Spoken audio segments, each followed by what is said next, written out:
that this one uses one monorail rather than the one that we have submitted for you all, has the twin monorail. So we basically narrowed it down a bit and made it slightly lighter for the Korean market. But I just wanted to show you this. So you have the bursting coil here at the back. And I just wanted to point out, we have top covers. None of the crash cushions that you guys are familiar with in this country does not. And I just wanted to point out, yesterday we visited one of the tracks. Annual sale actually. Yeah, so in that area. so we went, and it was the first time I saw one, so I was super excited. And someone had left this large pipe in there. So actually, for our top covers in Korea, you will see no crash cushions without them. It's a mandatory component. And actually, it deters things like this. So vandalism sometimes cannot be seen on the outside. People can add trash or random pipes in here, and no one would ever know. And there is a concern, yes, there is an additional component. Maybe it will malfunction. It's another headache to worry about. But I assure you, for EN 1317, when any component of the system flings off, it's a fail and you have to crash test again. So it's another $40,000. But these guys, these overlap. They are well connected, and they're nothing to worry about. But again, they kind of serve an additional function of preventing things like this, and as well for extreme weather or to keep debris out, or it's a benefit more than a negative. So here's another example in the EU. So I tried to research these signs, but I couldn't really tell where from. So I just wanted to demonstrate that another crash accident. You have our monorail system, which is similar to the track as well. You have it telescoping and the performance of it, as you can see. So here is some math, which I'm not an engineer, so I won't be able to go too much in depth, but for any crash cushion in the design, you have a breakdown in how many segments they have, and each segment is responsible of absorbing X amount of kilojoules. And for us, and the person that designed this product, he was an ex-Samsung engineer, and he had done all the calculations where the theoretical and actually the calculations after our crash tests, our product absorbs 108 kilojoules per segment. And so here you have the 2 segments for the 50, the 4 for the 80, and the 5 for the 100, and the 8 for the 110, and the respective kilojoules that it is supposed to absorb. So I was talking about the anchorage of our product for the Tau 2 and the React 350 I thought it was a cable system, but it's a monorail. So in comparison to the Tau 2, this is our competitor. I don't know if you're familiar with Shindo. Yes. Wait, is this product on the new list? Yes. They are. Okay. Yeah. I'm not trying to shame them. I'm just saying that when you go to Korea, you'll see for yourself. We went there already. Okay. Sam, I am very not informed and updated about this. Okay. So we've seen this time and time again for the cushion tank system. And I don't know if you've seen it in Korea, but I've seen it a lot. I snapped this picture myself. So we just feel that actually this proprietary system is a proprietary owned system by Lindsay. So I don't know why Lindsay doesn't try to contact Shindo. Hey, you stole my proprietary. But anyways, but for us, speaking of our company only, we use a dual monorail, and we have set anchors to anchor. And a lot of our clients in the EU, they want to install on asphalt.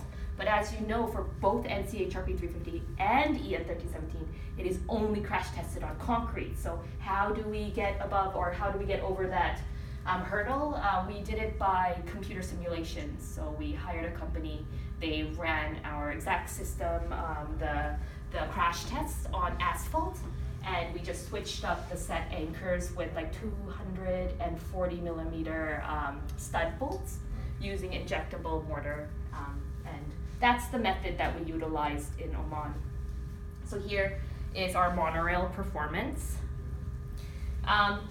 So here's super brief.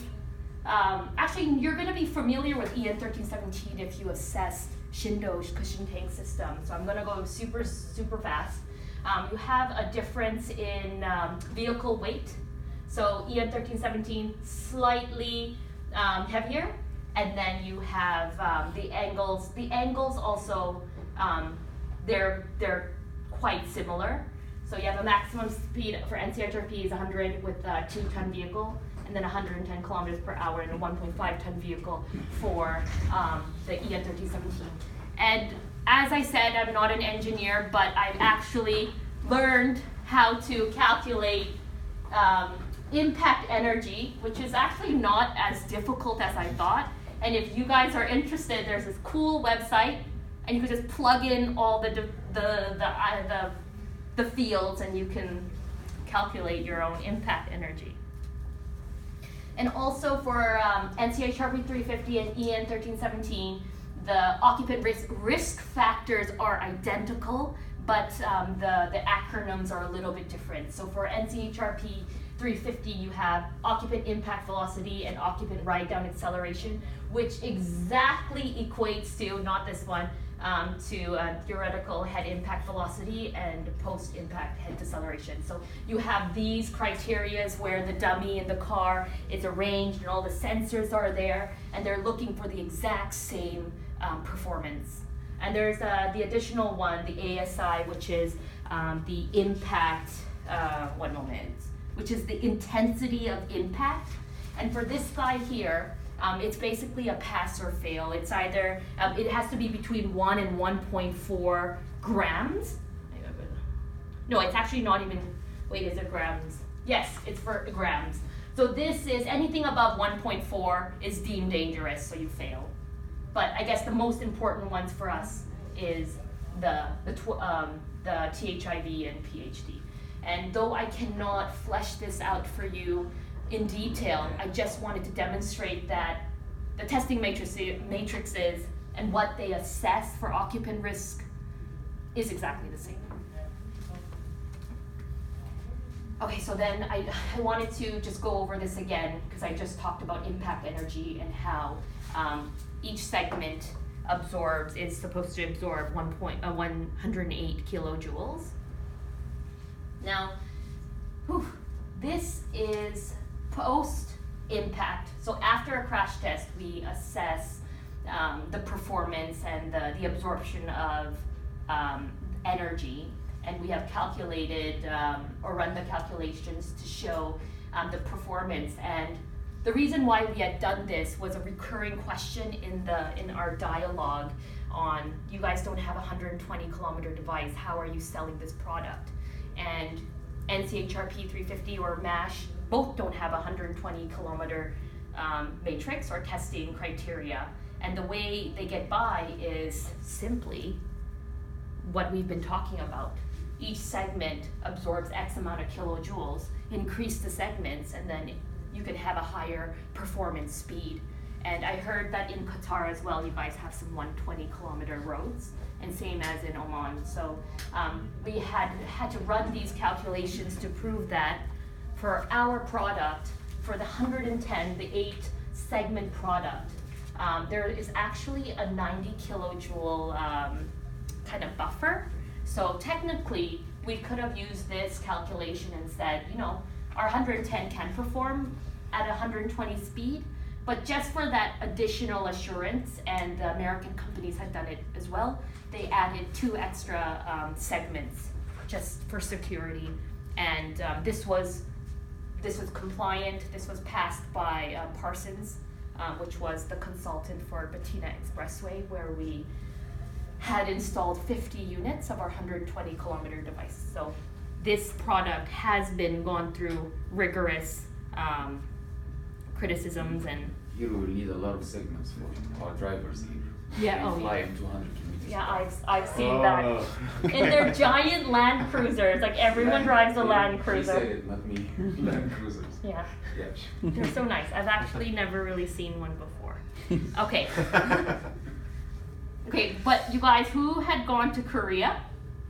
How many people here? When they are not here. Not here. The people not. Oh, because Korean drivers are maniacs, and like the Korean market is, that's why we have like 6 manufacturers, because Korea needs so many crash cushions. They get like struck like daily and. You need to stay here for a while. Yeah. Change your mind. Oh really? Yeah, but what's the population of Korea? 54 million? 54 million population of Qatar? Somewhere less than that. 2.4. 2.4 million? Million. So we have 54 million crazy drivers. You guys only have 2.4. So And here they have Land Cruisers. true. Yeah. We have little Hyundai morning cars.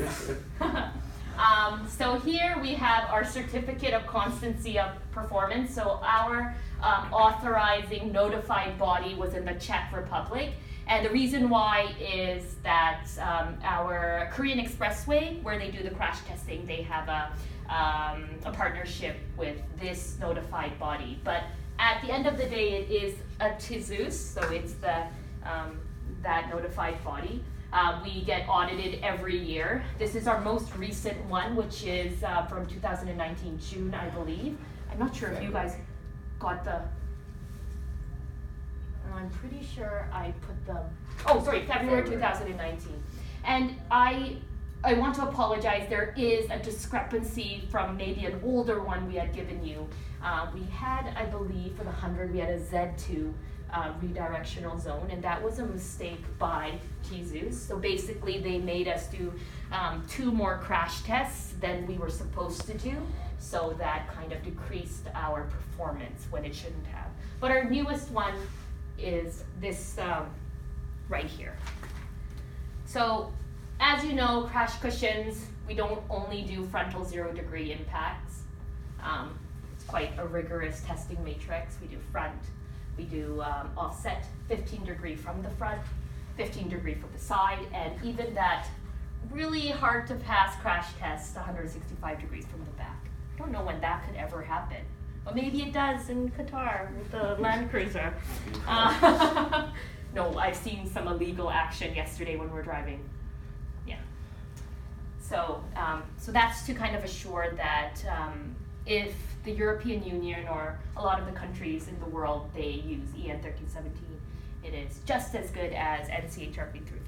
Or maybe even better, because NCHRP 350 might not even be applicable for Qatar anymore with your large vehicles. All right, so has everyone here seen the crash test that I've sent? Not all, not everybody. Not, okay. I just want to apologize, and I talk a lot, but I was restitching a video and then I couldn't find my, that code for this program, and then I made it on a higher version, and then I had to use this trial version, and then they watermarked their logo on the video, so I apologize, but I'm going to play it for you anyways. All right, so here are just a little a compilation of our crash tests, and I did add music